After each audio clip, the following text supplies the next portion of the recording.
Dia, faire ses courses, ça coûte cher. Faux! Dans les magasins Dia, retrouvez le meilleur des produits du quotidien et des produits frais à prix discount, tous les jours, toute l'année. Chez Dia, la qualité et les prix bas, c'est notre métier. Dia.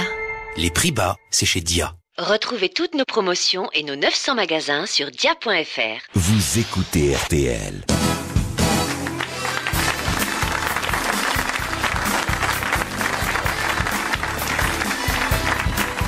Bonjour, bienvenue et puis réjouissez-vous car dans quelques instants, notre invité d'honneur sera Georges Wolinski qui expose 50 ans d'impertinence drôlatique dans les librairies avant de les montrer à la Bibliothèque nationale de France. Voici vos grosses têtes. Pas plus raffiné qu'il n'en a l'air, mais toujours très délicat dans l'invective, Jean-Jacques Perroni. Bonjour.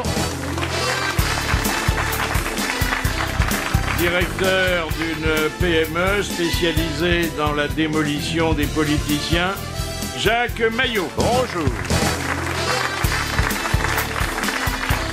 Il s'est mis en société afin de ne pas passer la nuit tout seul, Bernard Mabille. Bonjour. Prototype du français moyen, rouspéteur et grognon, à qui on ne la fait pas, Philippe Chevalier. Bonjour. Patriarche d'une communauté caprine, Pierre Bellemare. Bonjour. Alors dites donc, ça continue, hein, les polémiques, les petites remarques acides sur notre président aux États-Unis. Ça démarre bien. Hein. Alors d'abord, il y a l'histoire de la cravate. Bon, dans Le Monde, qui est pourtant pas un journal très subversif à l'égard de la gauche, la dame qui assure la télévision dit « À quand David avec sa cravate ? On se dit que François Hollande va faire trop sérieux, voire carrément plouc. » Voilà. Bah, Et puis il y en a d'autres qui disent « Il a l'air d'un bourgeois ». Ah, c'est vrai que bon... Ouais. C'est vrai qu'il faisait un peu... Mais attendez, vous lui mettez un béret, une blouse grise, il fait chef de rayon pêche à la Samaritaine. Je te signale que c'est fermé, la Samaritaine. Oui, bon. Alors au BHV, ça tu veux. Oui, et puis que les poissons, on les attire pas avec la baguette, mais avec des asticots. Alors, en plus... Il n'allait pas arriver avec un chapeau de cow-boy, quand même. En plus, alors, il est arrivé à la dernière réunion de l'automne, très importante, il est arrivé avec un quart d'heure de retard. Ah, c'est pas bien, ça. C'est-à-dire que tout avait été commencé, un peu comme Philippe Chevalier, certains jours. Ouais. Ah bah c'est le point commun que j'ai avec Hollande. Et les autres avaient pris la parole, et puis bon, il est arrivé, un peu gêné quand même.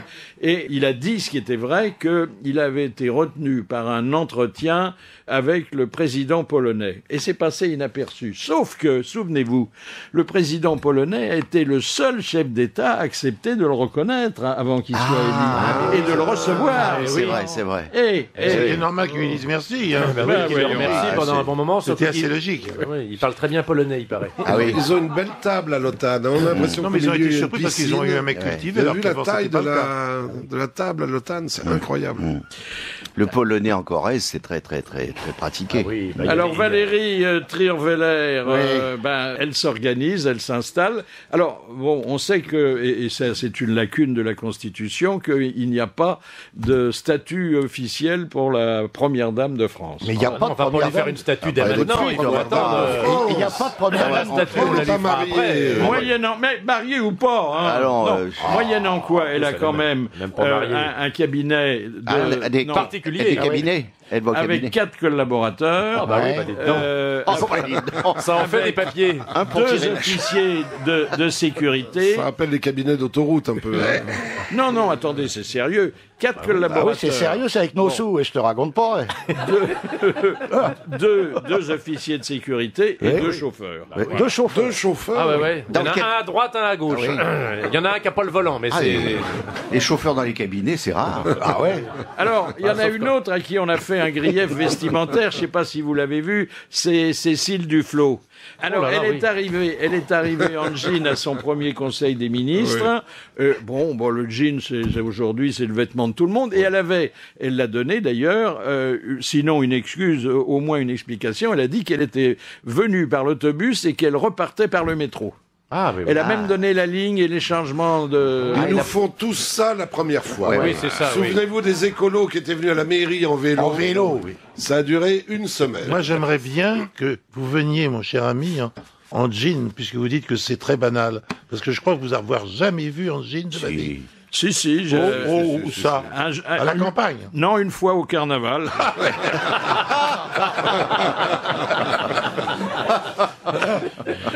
Et vous m'avez pas vu non plus. Je précise que je porte pas non plus.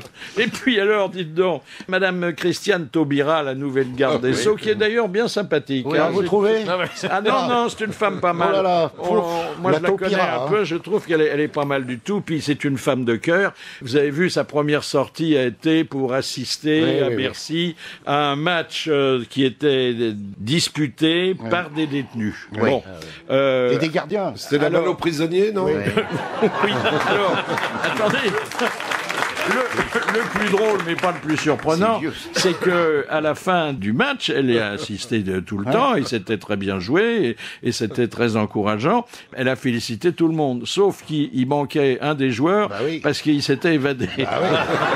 Et maintenant, le coup de sang. C'est le coup de sang de Jacques Maillot. Alors, à peine était-il rentré de son voyage aux États-Unis que je suis allé faire mes courses au supermarché avec François Hollande. Vous savez qu'il adore ça. Il adore faire ses courses. On a pris un panier parce que s'il prend un caddie, il est obligé de vous parler à travers les grilles et c'est pas pratique. On a commencé par le rayon frais avec le fromage. Il a un gros faible pour les fromages à pâte dure. Moi, je voulais goûter au brie, il n'a pas voulu. Lui, il est plutôt gouda ou mi-bolette. On a quand même pris un camembert. Avant, il prenait du Le Petit. Maintenant, il prend du Président. Après, on a pris de la Feta Light. C'est pour aider la graisse, qu'il m'a dit, et éviter la mienne. Il est marrant, il est rigolo, Hollande. Ah, il touche pas au yaourt, il laisse ça à Strauss-Kahn. On a pris 2 Québécois du Périgord pour faire plaisir à Pierre Bellemare. C'est gentil, ça. Qui sont vendus groupés avec 2 livres de Pierre. Et puis on a pris une mode de beurre, du beurre des Charentes, par gratitude pour Ségolène qui l'a soutenu pendant toute la campagne, mais il m'a dit, vous mettez la mode sous les autres paquets pour pas agacer Valérie qui serait plutôt soupe au lait que veloutée à la crème.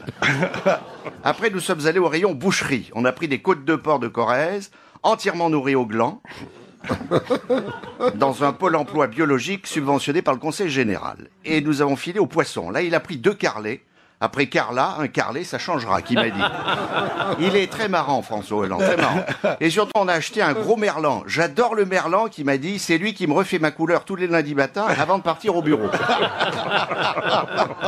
Au rayon fruits, on a trouvé des queues de cerises qu'on a envoyées aussitôt à Bercy. Et nous sommes directement allés au rayon surgelé où il a acheté un paquet de frites qu'il veut envoyer à Obama, des McCain, naturellement. On a surtout acheté pas mal de soupe en boîte, car il m'a dit, quand on devient président de la République, ceux qui vont à la soupe sont de plus en plus nombreux. Fadela Amara, François Bayrou, Martin Hirsch, enfin bref, tant d'autres. En revanche, on n'a pas acheté de farine. Il lui en restait du meeting du Bourget, donc il s'est soufflé un peu. Moi, je voulais acheter des croissants, mais François m'a dit, c'est pas la peine. Fabius ira me les chercher en pantoufles avec sa 2 chevaux Charleston. Il a l'habitude, il pourra même me rapporter des carottes râpées si j'en ai envie. Moi, j'ai acheté sans lui dire 2 paquets de boudoir, un pour Martine Aubry et un autre pour Jean-Vincent Placé. Et puis François a pris à l'intention de vous, Philippe, une petite tablette de chocolat au lait. Du chocolat poulain, parce qu'il m'a dit, quand on est socialiste, quand il y en a poulain, il y en a pour l'autre. Il est très rigolo, très amusant. En passant devant le rayon boisson, on a acheté un pack de lait de coco qu'on a envoyé à Mélenchon, à sa permanence d'Hénin-Beaumont, avec une boîte de vache qui rit couleur marine. Après, nous sommes allés aux produits beauté hygiène du corps. Il a pris du gel douche depuis sa remontée des Champs-Élysées, et s'il a du mal à se mettre dans le bain, il n'a pas de problème de douche. On a pris un tube de gel coiffant, fixation forte. Moi, je voulais prendre un brumisateur. Il m'a dit, j'en ai pas besoin, j'ai le toit ouvrant de ma DS5 qui fait ça très bien.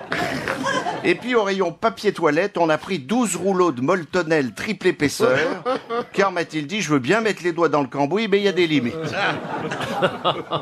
Surtout, on a passé beaucoup de temps au rayon des produits d'entretien. Il m'a dit, j'ai un gros ménage à faire, il faut que je décape l'appareil de l'État qui a été recouvert de faux vernis en trompe-l'œil. Comme lessive, on a pris du génie. On sait jamais, ça peut déteindre. Il s'est pris 2 bidons de soupline pour quand il retournera voir Angela Merkel. Moi, j'avais pris aussi 2 serpillières et François m'a dit, c'est pas la peine, il y en a plein les ministères des serpillières. On peut même s'en servir comme tapis brosse. Juste avant de partir, en passant à la caisse, j'ai pris 2 paquets de pastilles de Vichy qu'on a envoyés à Gilbert Collard, avec l'aval du nouveau président. Et puis lui, il a rajouté dans notre panier une belle plaquette de bégon anti-cafard en me disant « Tiens, je vais l'offrir à Nicolas pour lui remonter le moral. » Et en sortant, j'ai dit à François « Bonne pioche, on a fait un beau marché, François, sauf que je me suis rendu compte qu'il n'y avait plus rien dans notre panier. » Il m'a dit « Mais ça, c'est normal. Nous, les socialistes, on est toujours un peu panier percé. » La prochaine fois, rassurez-vous, on ira faire nos courses au G20. Je vous dis, il est vraiment très drôle, le Woody Allen de Corrèze. Merci, monsieur Maillot. Bon, c'est pas très différent envers le premier magistrat de la République, mais enfin bon, il faut que tous on s'habitue un petit peu. Mais bon, c'est sympathique de faire ses courses comme tout le monde. Hein. Ah bah oui.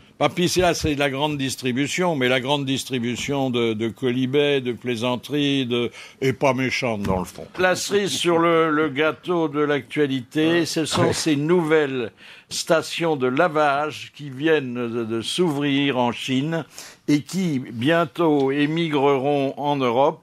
On donne sa voiture à laver, bon, c'est pas nouveau, sauf que ce sont des jeunes femmes en tenue extrêmement sexy qui lavent le véhicule en prenant des pauses lascives. C'est-à-dire lessive et lascive. Oui, c'est bien. Il y avait ça avec la poitrine aux États-Unis. La poitrine, ça s'appelait Car Wash, il y a eu un film là-dessus.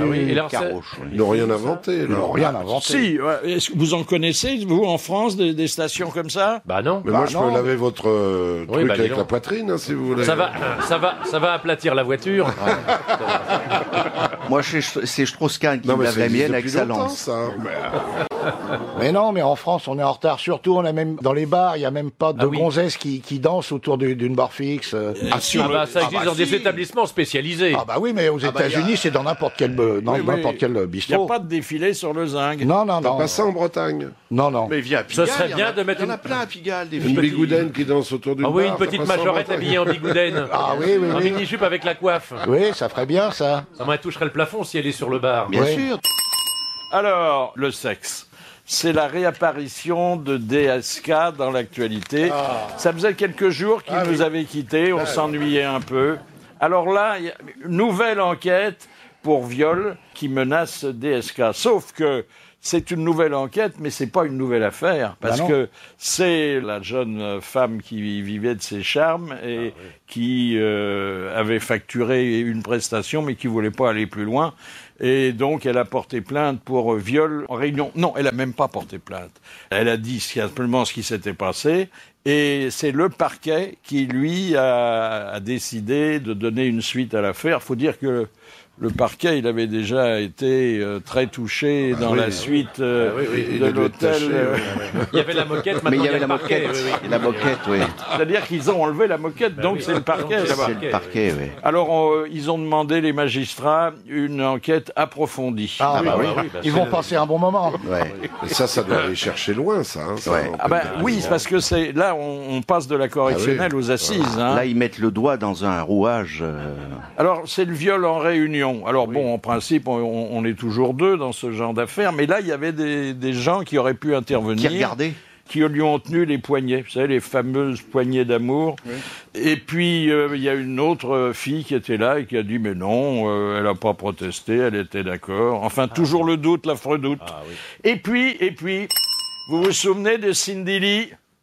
Ça vous dit rien? Elle s'était pas présentée aux élections? Oui, c'est la fondatrice du Parti du Plaisir. Oui, c'est ça, oui. Elle est jolie, celle-là. J'ai vu sa photo, on a des rêves volontiers. Hein. On a envie de voter au centre. Hein. Elle fait des happenings de campagne, c'est-à-dire qu'elle va dans différents endroits de l'arrondissement, le 13e. Ah, Berthe, c'est chez moi. C'est près de chez toi. Où elle se présente, et au lieu de faire un discours, elle ouvre sa robe et elle montre sa poitrine. Ah, ouais. Bah, dites donc. Eh ben, elle peut peut-être laver votre voiture, justement. C'est, dans le 13e, ils n'avaient pas les prochains rendez-vous, là, que j'y aille? C'est quelqu'un d'apparemment très ouvert, Tu feras un meeting? Oui. C'est une ancienne stripteaseuse, non? qui veut être prise au sérieux. Oh, bah, je préfère la prendre dans le vrai, moi.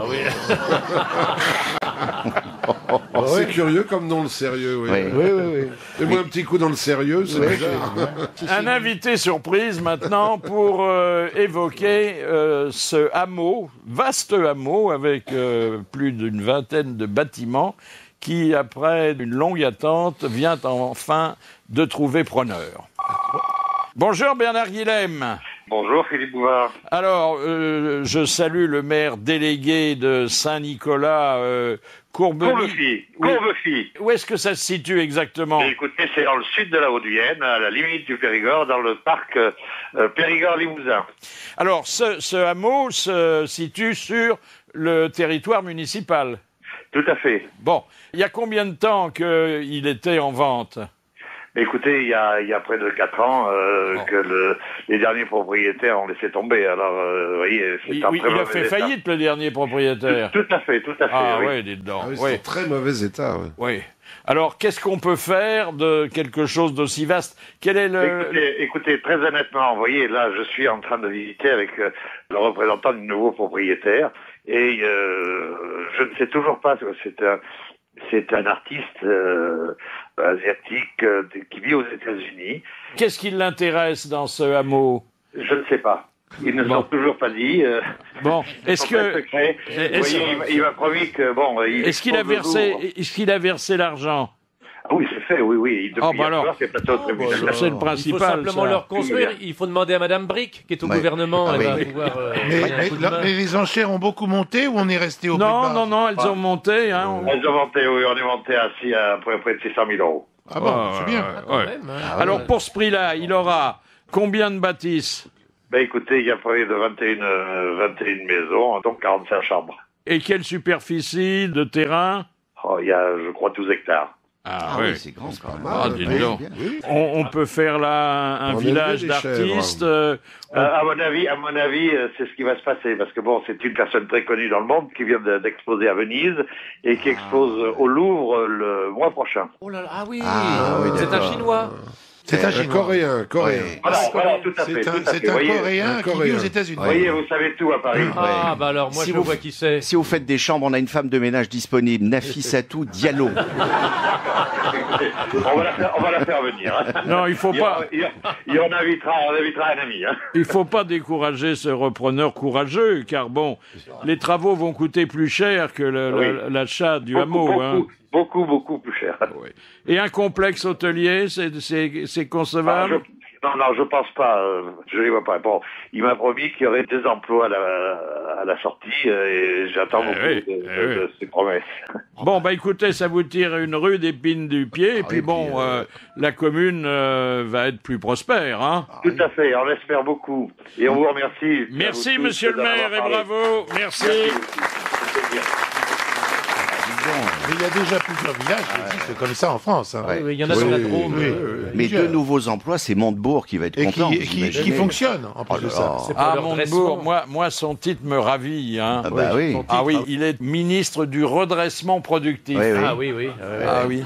Il y en a un autre qui a Bah, il y a la des réussite. comprimés pour ça. Il y en a hein. un autre qui- C'est un peu comme Strauss-Kahn, hein, il était au redressement aussi. Mais lui. attendez, il y en a un autre qui est quand même à la réussite scolaire, qui est absolument aberrant. Il y a l'éducation La populaire aussi. réussite éducative. Réussite éducative, oui, c'est ça. Comme Il si y a on allait l'éduc- faire un ministère de l'échec éducatif. Et il y a un secrétariat d'État à l'éducation populaire aussi. Qu'est-ce qu'on t'apprend là-dedans, là? Ah bah je sais pas. Éplucher les patates avec un économe. Alors, puisqu'on parle de ministre, il y a un ministre des Affaires européennes qui ne parle pas l'allemand. Il a un rendez-vous aujourd'hui avec Madame Angela Merkel et il a commencé à apprendre la langue de Goethe hier soir. Ah bah c'est bien, bah voilà. Alors, c'est Ça va être sympa. Oh, c'est formidable. J'invente rien. Ce qui est, alors là, on n'utilise pas les compétences parce que je vous rappelle quand même que le Premier ministre Jean-Marc Ayrault est professeur d'allemand. Ah oui. Ah oui, il parle couramment. Ouais. Oui. Il parle le Merkel. Donc, Enfin, le temps qu'il aille en Allemagne en camping-car. On vient d'élire un nouveau président en Serbie. Il était assez inconnu, même de ceux qui votent pour lui, mais il est connu pour aimer chanter, aimer cueillir des champignons et distiller sa propre eau de vie. Oh, bah voilà, un gars il a pas que des défauts. Hein. non, bien sûr. Enfin, C'est fabuleux. une statistique, un Français sur 3 qui s'endort tout habillé devant la télévision. Ah oui, mais c'est parce qu'il a trop bu. Oui, c'est ça, il est un peu imbibé en Attends, général. si c'est à midi. Non, ce qui serait intéressant, c'est de savoir devant quelle émission il s'endort. Et à quelle heure? Oui, parce que c'est à midi, c'est normal qu'il soit tout habillé. Ah bah oui. Enfin, s'endormir à midi, hein, faut pas être brillant. Bah, il faut avoir un peu abusé sur le picrate. Oui, c'est ça, ouais. Ah, et puis alors, attendez, j'ai gardé pour la bonne bouche l'histoire du contrôle des élèves en fin de CM2. Ah, c'est bien. Alors, c'est en fait une évaluation. On voit ce que l'élève a appris en matière de maths et de français, notamment. Tout le monde est contre, sauf les enfants auxquels on ne demande jamais leur avis. Alors, les professeurs, quand même, eux, comme ils touchent pour cette évaluation une prime de 400 €, ils préfèrent qu'on le maintienne. Ah oui. Alors, on l'a maintenu, mais en prévenant que ça ne servirait à rien, que les chiffres et les résultats de ces évaluations ne seraient pas communiqués à l'administration. Ah bah c'est bien. C'est-à-dire qu'après le secret défense, c'est le secret des cancres. Oh, bravo. Bravo.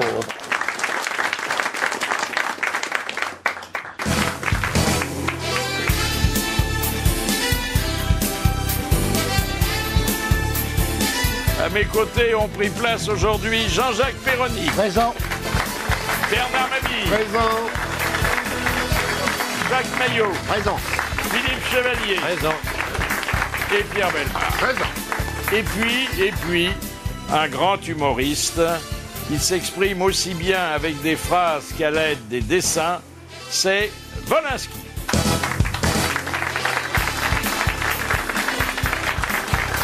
Soyez le bienvenu, monsieur l'humoriste. Et asseyez-vous. Je trouve très solennel. Hein. Je suis sérieux. Enfin, vous êtes sérieux dans l'insolence, surtout. Hein. Vous êtes insolent ou impertinent? Insolent, plutôt. Oui, c'est le degré au-dessus. Hein. C'est-à-dire que je ne respecte rien, mais c'est le boulot d'un humoriste de ne rien respecter. Sauf son public, bien sûr. Sauf ce qui le fait rire. Et est-ce que, en faisant de vous une petite institution, la société n'est pas en train de vous récupérer? Oh, je m'en fous. Ils peuvent me récupérer, mais je crois pas, au fond. Ah bah si, attendez, vous êtes l'objet de toutes sortes d'honneurs mérités d'ailleurs, mais que souvent les humoristes refusent. Vous allez être bientôt accueilli à la Bibliothèque nationale de France. Enfin, vous allez de consécration en consécration. Alors, vous parlez de ça? Bah oui, un nanar qu'on consacre, est-ce que c'est encore un nanar? Vous pouvez pas refuser à Chirac de me donner une décoration, quand même. Ah, mais il y en a qui ont refusé. Oui, mais je trouve que c'est aussi con de le refuser que de l'accepter. Oui, alors autant l'avoir. Moi, j'ai refusé une décoration, mais elle venait de Valérie Damido. Alors Ah oui, elle était de plusieurs couleurs. Alors, je vous propose, cher Georges Wolinski, un premier interrogatoire à l'enseigne de 30 secondes chrono. Est-ce que vous auriez accepté la Légion d'honneur si, au lieu d'œuvrer à Charlie Hebdo, vous aviez travaillé au Canard enchaîné, où c'est, paraît-il, une cause d'exclusion? À Charlie Hebdo, ils ont été très sympas. Ils n'ont fait aucune réflexion, aucune ironie. Un petit vin d'honneur? Même pas, non, pas du tout. On n'a pas célébré ça. Et puis, ils ont considéré que Non pas que je la méritais, mais ça les a amusés plutôt. Oui. Alors qu'au Canard enchaîné, on vous aurait exclu de la rédaction, hein? On m'a pas exclu, mais on m'a jamais embauché. Êtes-vous un véritable humoriste, c'est-à-dire complètement désespéré? Oui, de plus en plus. Et pour quelle raison considérez-vous Dubout comme le plus grand dessinateur français du siècle? J'ai acheté mon premier livre de Dubout lorsque j'avais 11 ans. Je vivais à Tunis à ce moment-là, et les livres commençaient à arriver. J'ai acheté le Villon, illustré par Dubout. Dubout a illustré toute la littérature française, parce que tous les vrais humoristes aiment Dubout. Ouais. C'est formidable. Mais alors, les dessins étaient si minutieusement conçus que sur une grande page, il lui fallait travailler une journée entière, hein? Oh, peut-être même plus. Ouais. Jour et nuit. Il s'enfermait dans son bureau ou dans sa maison à la campagne, où il y avait que des caisses, parce qu'il aimait pas les meubles, alors il mettait tout dans des caisses. Et il n'y avait pas d'eau chaude, parce qu'il trouvait que c'était de la faiblesse. Moi, je l'ai connu parce qu'il m'a fait l'honneur d'illustrer mon premier livre. Ah oui. Et donc, j'ai été le voir, et je sais pourquoi il s'enfermait dans son bureau ou dans son atelier. C'était pour peindre des tableaux que personne n'a jamais vus. Ouais, sauf moi. Alors, qu'est-ce que ça représentait? Des hommes qui s'enculaient. Mais Dubout, il a illustré les bouquins cartonnés de San Antonio, l'histoire de France de San Antonio. Oui, bien sûr. Et Frédéric Dard a fait la préface de son livre porno que j'ai acheté d'ailleurs. J'ai eu une réduction. Quelle serait la fonction d'un humoriste dans une société où tout le monde aurait de l'humour? J'ai écrit ça une fois. Il n'en faut qu'un. C'est pas la peine qu'il y ait plusieurs humoristes. Il en faut un par pays, parce qu'ils disent tous la même chose. Alors c'est pas la peine d'en avoir plusieurs. Entre combien de dessins vous a-t-il fallu choisir pour l'exposition de la Bibliothèque nationale? Environ 15 000. Ah. En quoi le dessin humoristique a-t-il évolué alors depuis le demi-siècle que vous le pratiquez? Ce ne sont pas les mêmes têtes. Hein. Non, il y a une façon de dessiner, par exemple. Il y a un style français du dessin humoristique. Alors, je dirais André François, Jean Eiffel. Faisan. C'est-à-dire, Faisan, un style très clair, avec des dessins faciles à regarder. Puis il y a un style américain, comme Steinberg, qui est très abstrait, ou même il y a aussi des Allemands et des Hollandais qui dessinent pas comme les Français. Tommy Ungerer, par exemple, qui est un grand dessinateur, qui a un musée à Strasbourg et qui est un franco-allemand, et il a un dessin très brutal. Hein. Est-ce que vous savez dessiner une femme habillée? On en doute quand on regarde vos dessins. Je préfère les déshabillés. Ou alors, j'ai très bien appris, il m'a fallu 50 ans, à faire des transparences. Et actuellement, les femmes sont très belles. C'est pas qu'elles sont plus belles qu'avant, c'est qu'elles se mettent mieux en valeur grâce aux transparences. Regardez les jeunes filles dans la rue, par exemple. C'est ce que je fais. Je me retourne. C'est une belle occupation. Hein. Ah, oui. Alors, dans vos dessins, il y a toujours une dame qui, généralement, est court vêtue, qui a les jambes écartées, mais sans doute pour s'aérer l'esprit. Et un monsieur qui est en face et qui lui tient toutes sortes de propos en pensant à autre chose. Hein. Ça, c'est la situation de base. Hein. C'est un dessin que j'ai fait, ça. Une femme, les jambes écartées, on voit pas très bien ce qu'on voit, et c'est le percepteur. Et il lui dit, il y a quand même dans votre dossier un trou.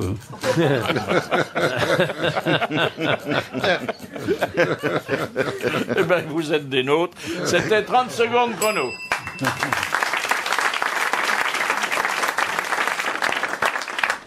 À force de trouver des intitulés nouveaux pour les ministères, la catastrophe s'est produite au journal officiel. Ils n'ont pas compris que Montebourg était le ministre du redressement productif et ils ont mis que c'était le redressement progressif. Alors le redressement progressif, je vous dis pas à quoi ça fait penser. Bien évidemment, bien évidemment.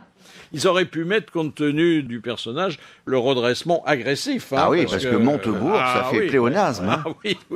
En fait, c'est le ministère de la crise, quoi. Enfin, de la résolution de la crise. Non, en fait, c'est le ministère de l'Industrie. Oui, mais comme il faut redéployer Comme il n'y a plus d'industrie, ben voilà. Oh, dites donc, ça commence mal, les Jeux Olympiques de Londres. Hein. La flamme olympique s'est éteinte. Tiens, et ça n'est jamais arrivé? Si, de temps en temps. Par temps de pluie, quand il pleut trop. Alors, il y a un gars qui a pété sur le passage. C'est un coup de vent. Voilà, c'est ça, c'est un coup de vent. C'est pas Hollande qui la portait sur les Champs-Élysées l'autre jour, il pleuvait. Hein. Non, alors là, c'est uniquement la balade en Angleterre, qui va durer d'ailleurs pendant 5 semaines jusqu'à l'ouverture des Jeux. C'est une grève de la Compagnie du Gaz. Alors, heureusement, il y a des auxiliaires qui suivent, avec de quoi rallumer tout de suite la torche, ou bien si la torche a été abîmée, avec des torches de remplacement. C'est ce que fait la grande Lulu, elle surveille la torche et elle vous la rallume. Mais ils vont courir pendant 5 semaines autour de l'Angleterre? Oui.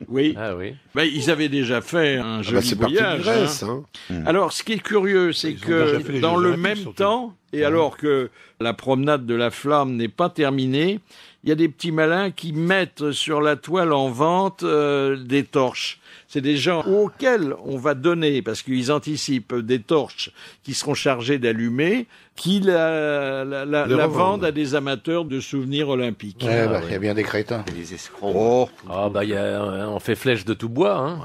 C'est joli comme expression. C'est une expression jeune. Jeune, oui. En tout cas, qu'est-ce que tu fais d'une torche? Tu la mets au cabinet? Oui. elle a été allumée Ça chauffe la miche, à Olympie, dans la grande tradition. Ils ont que ça à foutre, les Grecs, en ce moment, d'allumer la flamme. Mais qu'est-ce que tu veux, c'est les Jeux Olympiques, c'est tout un symbole. Hein. C'est la vérité. Les touristes bouent de la Grèce. Ils veulent pas aller là-bas, alors que bon... Mykonos, on y allait reculons, déjà. Oui. Et en même temps, ceux qui y sont, ils y restent. Hein. On leur dit, vous partez, ils disent non. Pourquoi les touristes, ils allaient en Grèce pour voir des ruines? Eh ben, il y en a. Il y en a un peu plus. Puis la vie doit pas être chère. Non, il paraît que c'est Athènes, parce que les îles, c'est toujours une destination. C'est surtout Athènes. Qui est touché, il paraît que c'est en train d'empirer. Quand tu vois la pollution à Athènes, t'as pas tellement envie d'y rester. Ils ont remplacé, maintenant c'est l'Acropole Emploi là-bas. Ça n'a jamais été un lieu touristique. À part l'Acropole, Athènes, ça n'a pas d'intérêt. Athènes, c'est pas une belle ville. Non. C'est très pollué. Il y avait des embouteillages, maintenant ils ont peut-être plus de voitures, mais il y avait des embouteillages. Le port du Pirée, c'est dégueulasse. C'est sale. C'est épouvantable. Mais lui, il est déjà vendu. C'est les Chinois, ça. C'est les Chinois qui ont acheté. Mais là où il y a les colonnes, là, c'est l'Acropole. Mais c'est pas fini. Tu sais Ils n'ont pourquoi pas fini les travaux. Moi, tu sais pourquoi c'est une ruine? Non. Ah non. Puis ils les finiront pas maintenant. Ah non. C'est comme le colis. C'est sous Napoléon? Non. C'est le bailli de Suffren qui a démoli le Parthénon. Parce que c'est avec ses canons de ses bateaux, absolument. C'est fou que vous disiez ça, parce que je m'apprêtais à vous demander qui l'avait détruit. Oui, donc en fait, c'est le bailli de Suffren. C'est pas l'usure du temps. Non, ça a été démoli par Suffren. Un Tropézien. C'est Suffren. Tu dis pas Suffren, toi tu dis Suffren. Moi je dis Suffren, mais c'est pour faire... Plaisir à Pierre, oui, c'est ça. Il y en a qui disent Suffren, à disque d'ailleurs. Oui. Au moment de son arrivée... Ou Hama. À Discobol, en Grèce. Au moment de l'arrivée, et d'ailleurs qui est perpétué à Paris sous le nom d'avenue de Suffren. L'avenue de Suffren. Il y a Suffren, il y a Duquesne... Et alors, il faut dire que les Grecs avaient mis quand même une réserve de poudre à l'intérieur du Parthénon. Donc ils se droguaient déjà. Les canons français ont tiré dans le tas. Ça a fait exploser le Parthénon. Oh là là. C'est grotesque tout ça. Des trucs qu'on savait pas. Mais c'est pas vieux, donc finalement, c'est une ruine récente. Ah oui, donc on va visiter une ruine récente. Voilà. Oui, c'est ça, c'est pas l'usure du temps. Je connais des ruines plus récentes. Ah oui, moi par exemple. Nous, oui, bien sûr, d'accord. Mais je suis d'accord. Mais vous n'avez pas encore été canonisé. Ah non, personne nous a tiré dessus. C'est déjà quelque chose. Alors vous lisez tous les dessins. Je dis lire parce qu'il y a toujours pas mal de textes. Vous êtes un éditorialiste en même temps qu'un humoriste. J'écris de plus en plus, c'est peut-être pas très bien. Est-ce que le fin du fin, c'est pas le dessin sans légende? Voilà, ça a été la mode quand j'ai commencé dans ce métier. Il y avait Bosc, il y avait Chaval. Non, Bosc écrivait, mais il y avait Chaval surtout. Et puis il y avait Sampé. Et je vais vous faire entendre Sampé qui évoquait ici son premier dessin paru dans la presse. C'était un peintre, un artiste peintre, qui était devant une toile, vous allez voir, ça va être une catastrophe, qui était devant une toile qui représentait une feuille de vigne, et dont la légende était, c'était lui qui parlait, c'est abominable. Vous pouvez vous rhabiller, mademoiselle. Ah, le premier dessin, c'est toujours émouvant. Hein. Vous vous souvenez du vôtre? C'était dans Rustica. Je faisais des dessins qui s'appelaient La trouvaille d'Amédée. Et Amédée, c'est un jardinier qui faisait des trouvailles. Alors, pour le reste, bon, votre matière préférée, c'est la politique et ceux qui en font, comme Perroni, comme Babi, comme Maillot, comme Chevalier, comme Bellemare et comme moi, hein. Les hommes politiques sont intéressants à suivre, à regarder, à épier. Moi, je regarde la télé, je lis les journaux. Hollande va vous inspirer autant que Sarkozy? Oui, il est rigolo, Hollande. Et puis... Qu'est-ce qui vous fait rire chez lui? Sa démarche, et il se tient très droit, et puis il a réponse à tout quand même. C'est un homme intelligent. Et puis il a une belle nana. Hein. Il a travaillé pas loin de moi à Match. Ah oui. Ah ouais. Je la connaissais, c'est une très jolie femme. Enfin, elle n'est pas pour la transparence, elle est encore très habillée. Hein. Il faudrait peut-être que vous lui conceviez une robe. C'est possible, je pourrais la dessiner autrement qu'elle est. Oui. Une robe en tulle.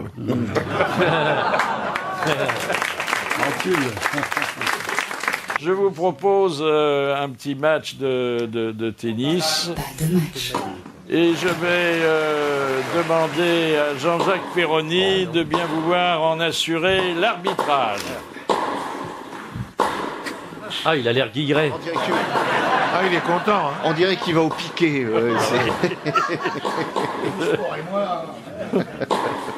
Ah, il a du mal, hein, là, à se hisser. Voilà. Vous êtes prêts, monsieur l'arbitre? On y va. Georges Wolinski, y a-t-il autant de façons de faire de l'humour que de faire l'amour? Plus de façons de faire de l'humour, parce que l'amour, on en a vite fait le tour, quand même. Oui, enfin, il y a quand même 32 positions répertoriées. Ouais, puis si la femme est grosse, ouais, oui, il y a plusieurs hôtels, le Sofitel, le Carlton. J'ai fait un dessin dernièrement, et c'est une fille qui raconte un homme. Alors, j'ai rencontré un type, il m'a tout de suite sodomisé, ensuite, il m'a embrassé, et puis il m'a caressé les seins, et finalement, il m'a dit comment vous appelez? Alors j'étais furieuse parce que j'aime bien qu'on fasse les choses dans l'ordre. Alors, un point pour Philippe, et pour une excellente question, et 2 points pour Wolinski, qui ne nous a pas déçus. Non, ça résume bien la carte du tendre, hein. Est-ce que c'est en raison de votre première vocation pour l'architecture que vous aimez les femmes bien bâties? Parce qu'elles sont solides, hein. Ma femme, c'est mon bonheur. Je me lasse pas de la regarder tellement elle est gracieuse, elle est jolie, et en plus, elle a des jolies copines. Alors, parfois, je suis le seul homme dans les dîners où il y a 7-8 femmes. Voilà. Ah, j'ai une très belle vie.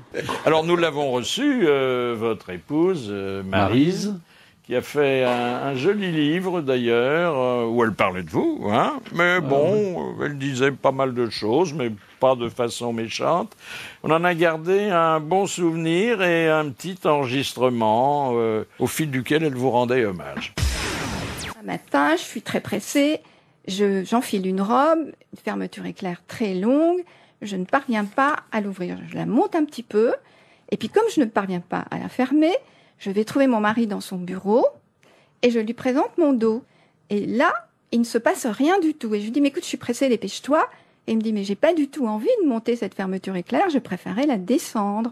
J'espère. Et voilà la journée qui commence. C'est gagné. Alors, je le souhaite à beaucoup de femmes. Ah oui. Elle est mignonne. Joli coup de crayon, hein. Pensez-vous que s'il y avait vraiment une justice, tous les hommes auraient un pénis de la même longueur? Ah, un point pour cette question. Ah oui. Déjà. C'est une question que je me suis posée. Il n'y a pas de justice parce que les hommes n'ont pas un pénis de la même longueur. Oh, c'est la longueur importe peu. Quand Oui, même. c'est le goût qui compte. Monsieur l'armée. Alors, la longueur importe. Vous savez, oui, bien sûr. Moi, une fois, une serveuse qui m'a porté un vin de 14 degrés, je lui ai dit, mais je vous ai dit un vin léger. Je veux un vin qui fasse 12,5 comme ma bite. 2 points pour Balanski. Voilà une jolie façon de commander à boire, hein, monsieur Perroni. Oui. Oh, dis-donc. 12,5 comme Quand vous commandez un Armagnac. Quelle différence faisiez-vous naguère entre les filles bien et les salopes? Je n'ai jamais connu vraiment de salope. Oui. Est-ce que vous C'est distinguez celle pas aussi les filles comme il faut des filles comme il en faut? J'ai connu que des filles bien. Eh ben, un point pour vous, Philippe, pour cette question qui nous ramène toujours au sesc. Bon, là, on va pas en sortir, hein, je vous avertis. Hein. Est-ce que vous êtes phallocrate, misogyne? Maryse dit que je suis phallocrate souvent. Hein. Mais je pense qu'il faut donner plus de liberté aux femmes. Donc, je ne suis pas vraiment un phallocrate. Mais comme je suis né à Tunis et que là-bas les hommes sont assez phallocrates, j'ai pu être quand même influencé et au début ne pas penser à certaines choses qui me paraissent évidentes aujourd'hui. Un point, parce qu'il n'y a pas de raison d'avoir honte. Vous vous moquez beaucoup de DSK. Est-ce que vous n'êtes pas aussi libertin que lui? Oh non. Non, ce qu'il fait, j'aurais jamais osé quand même. Ah, osé. Vous auriez bien peut-être voulu, mais pas osé. Je le fais dans mes dessins. Voilà. Hein. Je le fais dans mes dessins et puis j'ai jamais eu besoin de forcer des femmes à faire ce qu'elles n'ont pas envie de faire. Elle venait volontairement, quoi. Ou bien elle venait pas. Ou alors, quand j'étais jeune, j'allais aux putes. Ah bah voilà. Un point. Oui, mais alors, c'est ce qu'on reproche aujourd'hui, paradoxalement, à DSK. Enfin, c'est de pas les avoir payés lui-même. Il n'y a peut-être pas d'argent sur lui. Bah oui. Pourtant, il a du liquide. Hein. Enfin, c'est quand même un beau tempérament, non? J'ai pas une grande admiration pour lui. Est-ce par galanterie que vous écrivez « Je n'oublierai jamais les femmes que je n'ai pas eues et pourtant il y en a plus que celles que j'ai eues ». Un point d'office. C'est vrai, oui. Statistiquement, hein, ça devait je arriver. fais un peu le malin, là. Bah oui. C'est Jean Carmet qui racontait souvent qu'il avait fait des propositions à des créatures sublimes qui lui avaient dit « casse-toi minable » et il ajoutait encore un soupir. Est-ce que votre épouse continue à prendre des notes sur votre comportement? Je ne sais pas. Je ne regarde pas par-dessus son épaule quand elle... Enfin, vous sentez bien quand elle vous observe d'un œil critique, hein? Oui, mais moi je prends des notes sur elle, parce qu'elle a une façon marrante de parler, alors quand elle dit un truc marrant, je le note. Est-ce que vous pensez à votre propre couple quand vous dites « on peut très bien vivre heureux avec une femme malheureuse » Et alors là, encore un point. Hein. Ça peut m'arriver, parce que... Parce que vous êtes un égoïste, dans le fond. Non, parce que les femmes sont malheureuses. Elles ont l'habitude d'être malheureuses et elles l'ont toujours été. Parce que les hommes ont toujours profité de leur situation et c'est pas facile aussi de rendre une femme heureuse. Elles pleurent, les femmes, quand elles sont heureuses et quand elles sont malheureuses. En plus, quand la femme s'appelle Madeleine... Il faut s'accrocher. Bon, alors la femme est faite pour être malheureuse. pleurer. Pour pleurer. Oui, oui. Donc il faut pas la rendre heureuse, ça la traumatiserait. Bien sûr. Un point pour vous, Philippe. Il y a un danger. Que signifie les femmes, c'est comme le cigare, c'est le premier tiers qui est le meilleur. Ça, c'est tout à fait Oui, juste. j'ai écrit ça, ouais. C'est pour faire rire les femmes que je dis ça. Hein. Vous savez, un humoriste, un bon humoriste, il fait rire les femmes. Et c'est comme ça qu'on reconnaît qu'il a un certain talent. Oui, il faut savoir que... faire rire les femmes. Ah bah, je mets un point à Wolinski parce qu'il me rassure. C'est le premier public. Est-ce qu'on peut pas faire rire les femmes également en les chatouillant? Je veux dire, on n'est pas obligé de faire des dessins, hein. Oui, mais je suis payé pour mes dessins. Oui, vous ne seriez pas payé pour les chatouiller. Donc chatouiller, c'est pas... Oui, oui. Les Français aiment, dites-vous, les fromages qui sentent mauvais et les femmes qui sentent bon. Il y a une contradiction, là? C'est un peu vrai, hein? Bah oui. Ah non, mais attendez. Ça évite de confondre. Oui. Quand On n'imagine pas une femme qui se parfumerait à l'époisse, Bah par oui, exemple. oui. Vous n'avez pas couché avec un monster, Philippe, quand même. Les femmes ne sentent pas le fromage, hein, ça c'est sûr, j'ai bien reniflé. Est-ce que c'est parce que l'éducation a fait des progrès qu'aujourd'hui les jeunes savent qu'il faut bouger avant même de bander?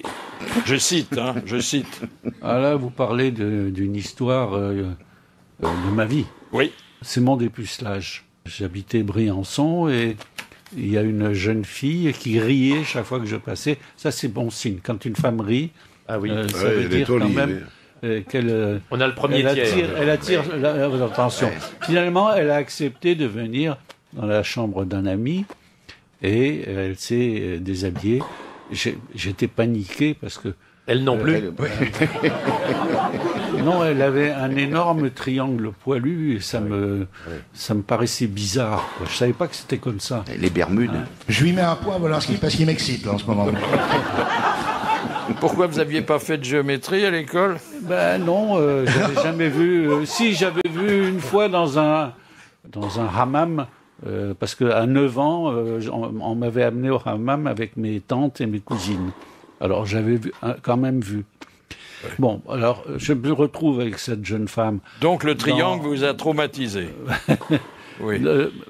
Ça m'a pas aidé. Mais surtout que j'ai cherché partout où me mettre. J'arrivais pas à trouver. Ah, mais oui. Il y a la fois un GPS. Il faut dire que la signalétique est pas au point. C'était un peu confus. Oui. Et finalement, j'ai trouvé, et j'ai senti quand même un grand bonheur. Hein, c'était bien. Et j'étais là, tranquille. Et c'est une Marseillaise. Elle me dit, mais tu ne bouges pas? Personne ne m'avait dit qu'il fallait bouger. Mais heureusement, j'étais jeune, j'ai pas attendu longtemps. Hein. Oh, ça vient naturellement après. Où en sommes-nous, monsieur l'arbitre? Nous en sommes à 6 pour vous, Philippe, et 11 pour Wolinski, pour ce moment de bonheur frais. Alors, quand vous évoquez Harakiri, qui est avant Charlie Hebdo, le périodique sarcastique qui vous a accueilli, vous citez le fameux titre après la mort de De Gaulle. Et vous dites « balle tragique à l'Élysée ». Un mort. Est-ce que c'était pas balle tragique à Colombey? Colombey, oui. Oui, c'était Colombey. C'était à Colombey. J'ai dit Élysée, moi. Oui, vous avez mis Élysée. Ça m'a choqué parce que je me suis trompé. Un point pour Philippe Bouvard pour ce oui. Je me suis trompé, c'est Colombey. Et finalement, ça nous a rendu service, ça fait grimper les ventes d'être interdit. Oui, aujourd'hui d'ailleurs, on n'interdirait plus. Hein. Oh non. Non. Non. C'était suite à l'incendie. Oui, à un incendie du 5 à sec. Oui, qui avait fait alors beaucoup plus de morts. Un pressing. Et là, on avait l'air de dire que finalement les dégâts étaient limités. Non, ça allait assez loin quand même. Oui. Il y avait Bison Bourret également. Bison Bourret, une première page d'Harakiri avec Bison Bourret qui disait foncez. Oui, au moment des grandes vacances. Oui. C'est marrant. Vous avez un parcours quand même qui est un peu sinueux, mais bon, intéressant, hein, parce que bon, vous commencez à Rustica, puis vous passez à l'Humanité, puis... Ah non, c'est beaucoup plus tard. Oui, non, mais je résume, parce qu'on n'a pas beaucoup de temps. Je suis passé de Rustica à Harakiri, carrément. Et puis de l'Humanité, aujourd'hui... au Journal du Dimanche et à Paris Match, qui sont quand même des journaux plus bourgeois. Je suis toujours à Charlie Hebdo. Hein. Oui. Non, mais c'est pour dire que, bon, la palette est très ouverte. Hein. Il faut rester soi-même, quel que soit le journal dans lequel on travaille. D'ailleurs, une fois, le rédacteur en chef de l'Humanité m'a fait un grand compliment. Je travaillais déjà à Match. Il m'a dit, il n'y a pas un dessin de Match qu'on n'aurait pas pu passer dans l'Huma. Alors. Il faudrait que ça se manie un peu, je commence à avoir mal au cul, moi, là-haut. Ah oui. C'est vrai que le siège est dur. Oui. Et puis il y a une vis qui dépasse, on ne peut pas dire. Oui. Alors une dernière question, monsieur l'arbitre. Oui. L'arbitre qui se plaint. Est-ce que vous réclamez encore le droit de ne pas changer de slip tous les jours? C'était une de vos revendications. Non. Maintenant, ça c'était quand j'étais jeune. Alors, est-ce qu'il faut changer de couche tous les jours? J'étais jeune et je me torchais mal. D'abord, il n'y avait pas de papier hygiénique, c'était pendant la guerre. Et donc, on s'essuyait avec des journaux, et c'est pas pratique. Ça laissait de l'encre. Il n'y avait pas de salle de bain chez mes grands-parents, j'habitais chez mes grands-parents. Donc, on se lavait dans une cuvette une fois par semaine. Bon, voilà. C'était la vie il y a plus de 50 ans, et beaucoup de gens dans cette pièce doivent se souvenir que de Paris, à l'époque où il y avait les toilettes sur le palier. Hein. Là, il y en a qui ont connu le 19e siècle. On allait chercher ça, l'eau à la on l'a connu, et maintenant... avec des bros. Maintenant, ça a changé. Bien sûr. On vit mieux. On allait au puits. On allait au puits. On avait des pots de bêtes. Des pots de bêtes. On est allé à la pompe. On dépeçait le sanglier le matin. De rencontres, de discussions. Bon, je mets un point à Wolinski qui a permis à mes camarades de faire des plaisanteries totalement lamentables. Alors vous faites... Je suis content. Alors 8 pour vous, Philippe, et 12 pour Wolinski. Merci, Jean-Jacques Perroni. Merci. Voilà. Ce qu'il préfère, la descente. Qu'est-ce qu'il est bon, là. Question de monsieur Fournier qui a dit, si on veut connaître le baromètre de la liberté d'expression d'un pays, il ne faut pas aller voir le Premier ministre, mais un dessinateur de presse. Qui a pu dire ça? Quelqu'un de mort aujourd'hui? Alors, de très vivant, nous nous en sommes assurés récemment. Plantu? Plantu. Oui. Bonne réponse de Chevalier. C'est Plantu. Il est bon, Chevalier. Oui. Et la deuxième citation que nous devons à Madame Léger de Reims qui a dit « La soif du cœur ne s'apaise pas avec une seule bière ». Ça c'est Jean-Jacques. C'est Jean-Jacques, c'est Perroni. C'est Jean-Jacques. Jean-Jacques connaît la réponse. Le professeur Choron. Le professeur Choron. Bonne réponse de Perroni. Je m'en souvenais pas de ça. Ah oui. On a dit des choses. Toutes ces grandes figures. Hein. Question de M. Borel. Qui fut condamné en URSS sous Staline, en Espagne sous Franco et en Yougoslavie sous Tito? Un dessinateur? Non, un personnage emblématique. Mickey? Non. Tintin? Superman? Non. C'est un personnage de BD? Bécassine? Non, il existait depuis beaucoup plus longtemps. Et pour ne vous rien cacher, il a une petite connotation religieuse. Moïse? Le Christ? Jésus? Non. Ça crée beaucoup de déception et de chagrin, cette condamnation. Le Père Noël? Le Père Noël. Bonne réponse de Perroni. Alors, justement, un témoignage de Plantu qui occupait votre place voilà quelques jours avec Cabu. J'avais réussi à les... Ah bon, ils sont venus avec Cabu? Oui, j'avais réussi à les réunir. Non, mais ils vivent pas ensemble parce que ils avaient je les aime bien tous les deux. Ils sont formidables. Hein. Et alors là, je dois dire que sur le plan de la ressemblance, Cabu est imbattable. Ah oui, imbattable. C'est de la photographie. Non, mais d'ailleurs, quand je veux faire un homme politique et que j'y arrive pas, je lui dis dessine-le-moi. Et puis dernièrement, j'ai fait un dessin sur le livre de Philippe Aki et j'ai demandé à Cabu de me faire dessiner Philippe Aki. J'étais incapable de le dessiner. Et il nous a expliqué qu'il dessinait en regardant les gens avec la main dans la poche qui prenait des traits qui traçaient sur le papier. Incroyable. Oui. Alors, là, Plantu nous avait évoqué une caricature de Fidel Castro. C'était à l'époque où on pensait que la maladie allait l'emporter. Alors j'avais envie de dire le pauvre, mais parce que on peut pas dire j'ai fait beaucoup de dessins très gentils sur lui, parce que franchement c'est quand même la mort d'un dictateur annoncé, et donc il est en train de donner des conseils à son frère Raoul.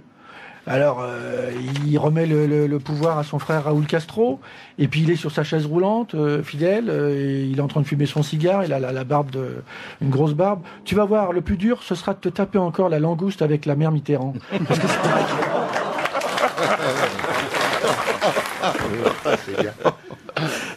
En plus, c'est inattendu. Hein, c'est vraiment une vision très particulière. Est-ce la liberté ou les mœurs qui vous ont fait apprécier Cuba? Pas vraiment la liberté. Pas la liberté des mœurs, alors? Non, j'ai aimé ce pays, j'ai aimé sa musique, j'ai aimé les gens et j'ai voulu les aider. On a créé une association qui s'appelle Cubatie France avec des amis, beaucoup de syndicalistes aussi. Et vous avez rencontré Fidel Castro? À Paris. J'ai serré la main à Paris parce que la fois où j'y suis allé avec une délégation, j'étais obligé de revenir en Italie où je tournais un film. Et ce jour-là, Fidel Castro est arrivé et il attendait la délégation assis dans sa voiture. Alors à Cuba, il y a de très jolies filles aussi. Hein. Oui, bien sûr. Il faut comparer Cuba aujourd'hui à ce qu'était Cuba lorsqu'il était un bordel. Un bordel fréquenté par des touristes américains, tout ça. Alors, on peut faire la différence et se dire que malgré leurs problèmes, il y a une amélioration. Et surtout, ces derniers temps, il y a une liberté qu'ils n'ont jamais connue avant. Question de M. Borin. Pourquoi les municipalités japonaises ont-elles fourni des balais à manches raccourcies aux employés chargés de nettoyer les rues? Parce qu'ils sont petits bras. Pour pas s'endormir dessus, pour ne pas s'appuyer dessus et faire une petite sieste. Oui. Bonne réponse de Perroni. Ça, on devrait faire ça chez nous pour les gars de la DDE. Ça, vous connaissez la blague, les gars de la DDE, ils embauchent à 8h du matin, ils montent dans la camionnette, ils se barrent, ils font 20 bornes, ils arrivent sur les lieux de boulot, et il y en a un, il fait « Chef, putain, on a oublié les pioches et les râteaux. C'est pas grave, vous appuierez sur la voiture. » Question de Madame Léger. En ex-URSS, qu'appelait-on un sadmizat? Ah, c'était un tract affiché au mur. Comme un Dazibao en Chine. Ah oui. Oui. Ou bien, d'une façon plus générale, parce qu'il y avait une affiche politique. Un oukase. Oui. Ou bien tout ce qui était contre le gouvernement. Voilà, tout ce qui était condamné par la censure et qu'on étalait quand même un peu partout. Eh bien, c'est une bonne réponse collégiale. J'ai lu Wolinski, ou je l'ai relu, parce qu'il y a beaucoup de choses que je connaissais, et souvent c'est très poétique. J'aime l'amour, j'aime pas la tendresse. J'aime l'huile d'olive, j'aime pas la crème. Je dis pas toujours ce que je pense. Hein. J'aime l'ombre, j'aime pas les femmes bronzées. J'aime la chanson, j'aime pas Jacques Brel. Vous aimez pas Jacques Brel? Ah non, je n'ai jamais beaucoup aimé. Non. Je trouve un peu grandiloquent. J'aime la lecture, j'aime pas les écrivains. C'est souvent le cas. Hein. Oui, mais là on est un peu d'accord. Hein. Seulement ça, est-ce qu'il y aurait de la lecture sans écrivain? J'aime la sieste, j'aime pas la grasse matinée. Ah, Je fais la sieste tous les jours. Ça n'a rien à voir. Oui. Moi, j'aime les deux. Moi. Ouais. Ah oui, moi quand je me lève à midi, je me recouche à midi et demi. Ah bah oui, parce que... Non, je me lève tôt parce que je travaille bien le matin. Mais la sieste, c'est un moment privilégié. Hein. Ah, j'adore. Et puis on dort mieux quand on sait que tous les autres travaillent. Oui, oui c'est vrai. Et puis après un bon repas, on peut aller magnifique. jusqu'à l'apéritif du soir. Voilà, ça nous amène à l'heure de l'apéritif, Ah, gentiment. ouais. Avant d'aller se coucher. Ah oui, oui. Une bonne nuit de J'aime 12 heures. la télé, j'aime pas les reality shows. Les artichauts. J'aime le dimanche, j'aime pas le samedi soir. Ben, je sors jamais le samedi soir. Ah, c'est dur. Hein. C'est très dur. J'aime le fric, j'aime pas la richesse. J'aime pas les riches, mais j'aime l'argent. Il y a que l'argent qui aide à oublier qu'on n'est pas riche. Hein. La possibilité de dépenser. Voilà. J'aime le sexe, j'aime pas l'érotisme. Pourtant, vos dessins sont érotiques. Hein. Je préfère parfois la pornographie à l'érotisme. Il n'y a plus de mouvement, évidemment. J'aime le silence, j'aime pas les cris. J'aime le théâtre et j'aime pas les pièces qui durent plus de 2 heures. Bah, il y en a de moins en moins. Ouais. Ah bah vous vous trompez. Ah oui. Il y en a de plus en plus. Dans les subventionnés, ça dure Ouais. très longtemps. Ah oui, dans les Maryse subventionnés. m'a traîné à une pièce qui durait 4 heures. Oh. Mais finalement, j'ai trouvé ça pas si mal. Hein. J'aime les femmes, j'aime pas les jeunes filles. C'est-à-dire que bon, vous voulez que quelqu'un Non. d'autre se soit chargé de l'inauguration. Non, mais ça ne m'intéresse pas d'inaugurer. Et Ouais. J'aime bien, j'aime les jeunes filles, c'est-à-dire j'ai des jeunes filles puisque je suis grand-père et j'adore les regarder, je les trouve gracieuses, jolies, mais enfin, je n'aime pas sortir avec une jeune fille. Je préfère une femme. Bah, peut-être parce que, bon, à l'âge que vous avez atteint, on se moquerait de vous, on se poserait des questions, même si vous vous les présentez comme vos nièces. Eh ben, vous avez tout compris. J'ai vécu ça quand j'avais votre âge.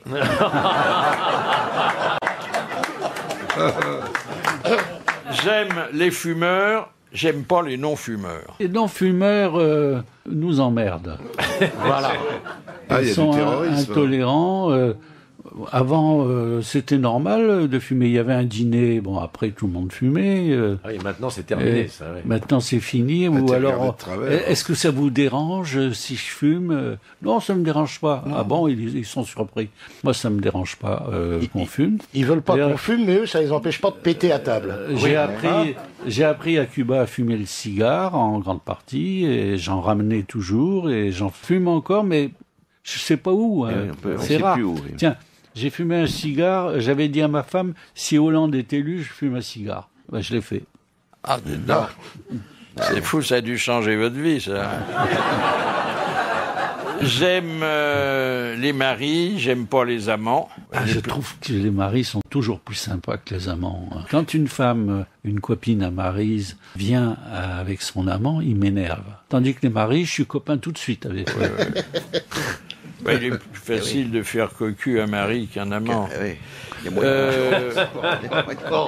J'aime ma femme, j'aime pas les épouses. C'est vrai, oui. Et puis alors une qui m'a donné mauvaise conscience, j'aime rire, j'aime pas la rigolade. Ah, vous êtes peut-être mal tombé ici. Hein. Je suis bien obligé de vendre mon livre.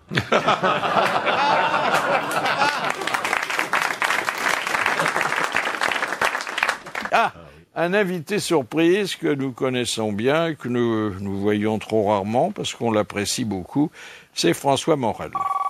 Bonjour François Morel. Bonjour Philippe Bouvard. Alors, je vous appelle parce que on voulait vous féliciter pour vous être solidarisé avec les grévistes du Crazy Horse Saloon. Surtout que ça a été efficace. Oui, au bout de 2 jours, on a remonté leur salaire. Qu'est-ce que vous aviez fait en signe de solidarité? J'avais fait ma chronique entièrement nue.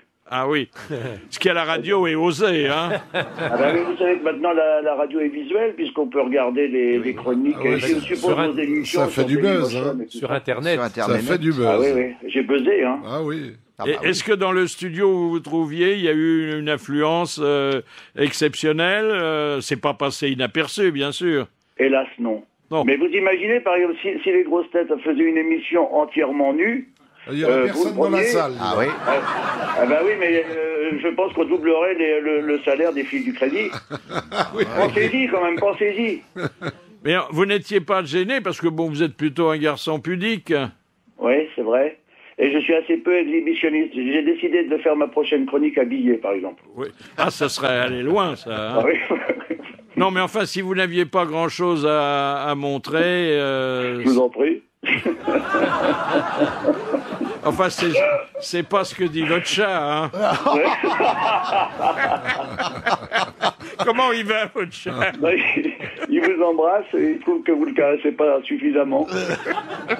Passez à la maison, caresser un jour. Comment ça a marché, le bourgeois gentilhomme? Bah dites donc, ça a été un triomphe. Ah oui. On vient de finir là, il y a dimanche en 8, ça a très bien marché. Et on va partir sur les routes à partir de fin septembre. On a 6 mois de tournée, enfin jusqu'à fin janvier, quoi. Et ça y est, vous avez votre brevet de comédien classique maintenant. Ah bah ouais, je le cherchais pas vraiment, mais je pense qu'après je vais refaire des bêtises tout seul. Mais c'était bien de participer à une entreprise comme ça, puis de jouer avec Alain Pralon de la Comédie Française, qui est un acteur magnifique et avec une belle troupe. Exceptionnel. Est-ce que vous êtes maintenant rassuré sur notre nouveau président? Rassuré parce que j'étais inquiet. Bah oui, vous aviez peur qu'il soit pas drôle, que...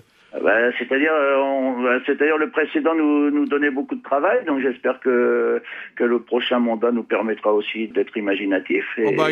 Il a commencé en fanfare, quand même. Oui. Vous trouvez? Ah oui. Le sketch sur les Champs-Élysées avec la voiture dont le toit pouvait pas se refermer, c'était très réussi quand même, non? Ouais. Bah, j'ai pas traité ce sujet, mais enfin, ouais, je vais m'y intéresser de près. Et l'autre jour à Camp David, derrière, avec le tas de bois, il faisait Monsieur Ingalls dans la petite maison dans la prairie. J'ai coupé du bois encore. Il ressemblait à Jean-Pierre Chabrol qui racontait ses histoires au coin du feu. Oui. Eh oui. Bon ben merci, et puis comme dirait Perroni, joyeuse tournée, François Morel. Merci beaucoup. Alors il y a 2 dessins dans le gros livre de Wolinski, 2 dessins qui sont très très méchants finalement, enfin cruels quoi. Et alors il y a un petit vieux apparemment bien propre qui est dans un lit, et il y a une superbe jeune créature qui est à côté de lui, vous vous souvenez là? Et alors le vieux demande à la jeune femme: c'est la première fois que tu fais l'amour avec un homme de mon âge? Elle dit oui, et c'est la dernière.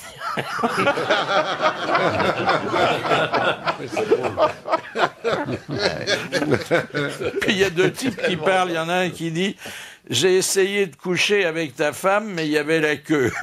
Et l'autre répond: pourquoi tu ne couches pas avec la tienne, il n'y a jamais personne. C'est drôle. Alors ça, c'est un russe. J'ai fait ce dessin pour un livre d'histoire russe. Non, mais vous excusez pas, hein, c'est très drôle et on aime bien. J'explique un peu quand même. Oui. Est-ce que vous trouvez que la mort a disparu, qu'on l'occulte tellement que on se demande si elle existe encore? Non. C'est pas mal qu'on la voit moins, on y pense moins, non? C'est-à-dire que maintenant, on meurt plus chez soi, on meurt... c'est caché. Les gens ont dit, tiens, il est mort, mais tout a été fait discrètement. Hein. Mais bon, il m'est arrivé, il y a encore quelques semaines. On met plus des grandes tentures noires sur les immeubles. C'est dommage. Ça permettait de bannir tout le quartier. Ah oui, c'était gai, c'était chic. C'est très discret. J'aimais bien ça. On meurt comme ça, moi je sais comment je vais mourir. On meurt comme on est venu. Et oui, puis ça faisait une adresse, ça faisait une veuve. On fait pas... Oui, il fallait simplement demander le numéro de l'étage à la concierge. Je demandais Madame Poignet. Maryse m'a dit comment tu veux que je t'enterre si tu meurs? Ah, j'ai dit je veux pas qu'on m'enterre, moi. Je veux être incinéré. Ah, elle m'a dit non. Incinéré. Mais où est-ce que je vais mettre tes cendres? J'ai dit écoute chérie, c'est simple. Tu vas aux chiottes, tu jettes les cendres dedans, tu tires la chasse, comme ça. Chaque fois que tu t'assieras sur ma tombe, je verrai ton cul.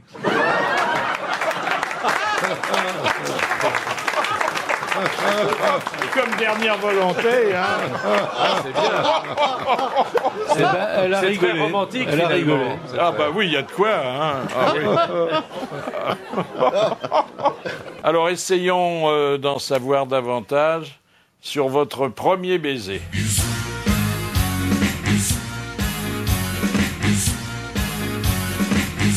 Vous vous souvenez Oh oui, bien sûr.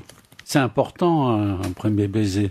La bouche d'une femme, quand elle vous l'offre, quand elle se laisse embrasser, comme on dit, c'est un souvenir inoubliable. Et moi, ça m'est arrivé avec une copine de classe, tout bêtement. Elle me plaisait.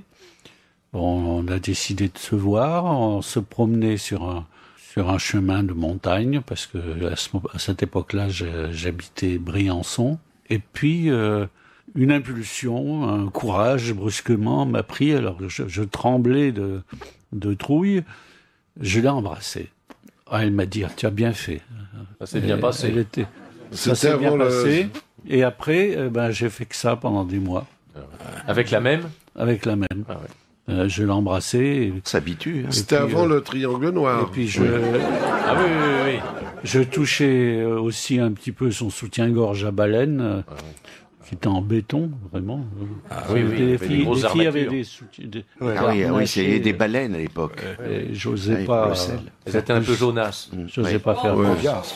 Excellent. Et vous vous souvenez, elle avait un vélo, non?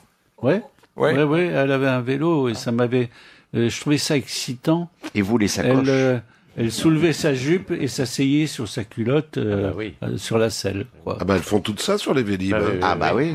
Ah bah non, elles mettent leur jupe. Dans Paris, il y a des jolies... Ah oui, elle mettait la jupe photos à prendre. Elle mettait la jupe par-dessus la selle. Elle soulève la jupe. Mettait la jupe par-dessus la selle. Ah oui, ça, non, c'est maintenant, une grande elles question, ont des jupes minuscules, des pulls qui montent très haut, ce qui fait qu'on voit la naissance de leurs fesses. Ouais. C'est drôlement C'est pour ça qu'il y a de ça. plus en plus de voitures qui suivent les vélos dans Paris, j'ai remarqué. Ça doit être pour ça. Mais il y a un paquet de cul, j'aimerais pas être à la place de la selle, grand-mère. On assiste beaucoup de naissances de la selle, mais on nous demande jamais d'être le parrain. Hein. Dernière citation de Monsieur Romain de Nice qui a dit « Je ne suis ni dessinateur, ni peintre. Mes dessins sont de l'écriture, dénouée et renouée autrement. » Sans paix. Alors, c'est quelqu'un qui avait un peu d'humour, mais dont c'était pas le métier, qui savait tout faire, et pour qui la peinture était une espèce de violon d'ingre. Cocteau, non? Oui, Cocteau. c'était Jean Cocteau. Bonne réponse de Jacques Meillet.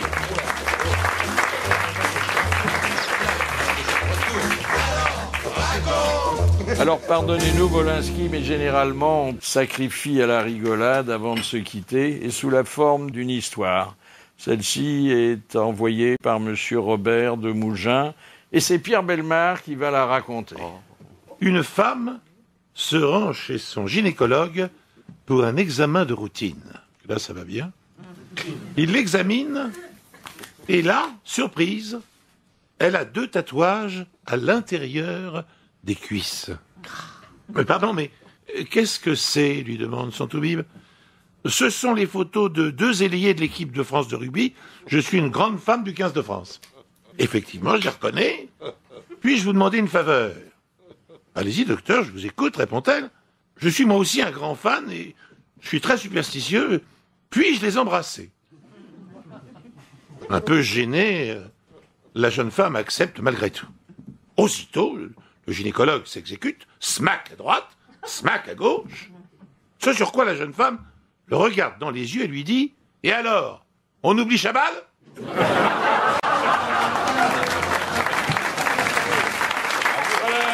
Merci à Wolinski d'être venu parler de ce livre intitulé « Le pire a de l'avenir ». En fait, c'est le meilleur qu'il vous propose. Merci, bravo, à demain.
is green, now stained with sorrow. Hope fades into a dark tomorrow. But we rise, we stand tall. In the face of the storm, we won't fall. With every tear, with every fight, we'll find a way to bring back the lights. Whispers of peace in the chaos of night. Fading stars will search for the light. Voices unite, hearts intertwine. Together we'll heal what was left behind.